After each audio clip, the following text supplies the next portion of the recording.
Rutgers-Newark. It's Cory Booker, proud senator of the great state of New Jersey.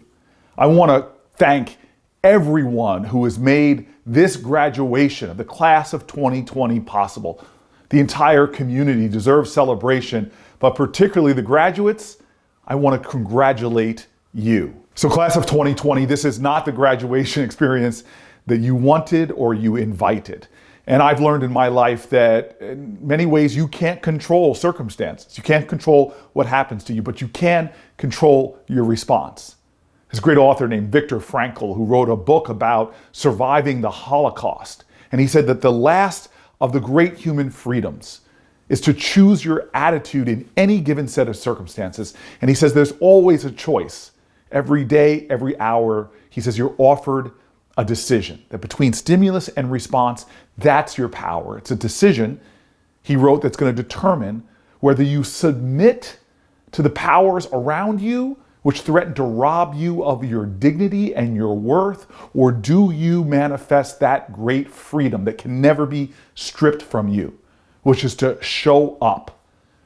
To me, that is a challenge. Life is not about a destination. It's where you are every day, what you're bringing, what spirit do you choose to bring into the world.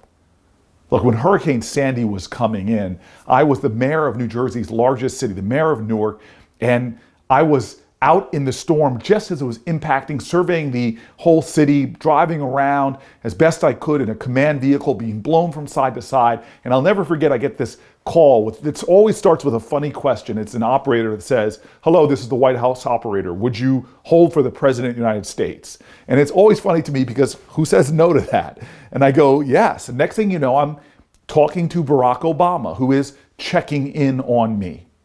It was an incredible conversation, connecting as a storm is hitting the coast of the United States of America. This president was checking in on a mayor. We had a good conversation. As soon as I hang up on him, almost as if it was timed, my cell phone rings again, and now it's the governor of the state of New Jersey, Chris Christie. Again, a moment of human contact. He was checking in on me and the city of Newark.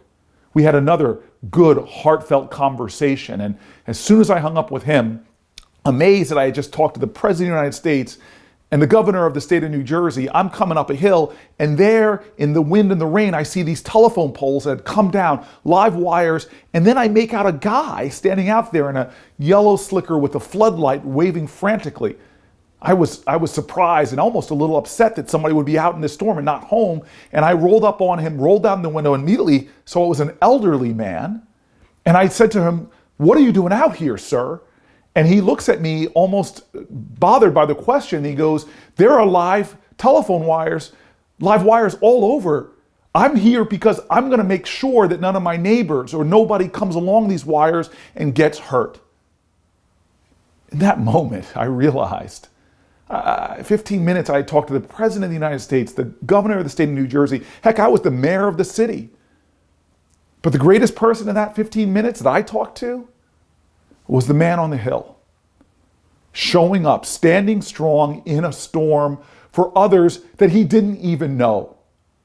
He didn't control the circumstances. He didn't control the size and strength of that storm, but he defined a truth that is so powerful that the greatest of all human energies you can show up with, you can choose, is kindness, is decency, and love. And often people think love is sentimentality. No, it's service.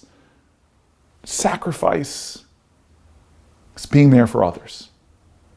Class of 2020, you are going to go on and do amazing things, achieve great positions, titles in your life, but those will never define who you are. You do daily.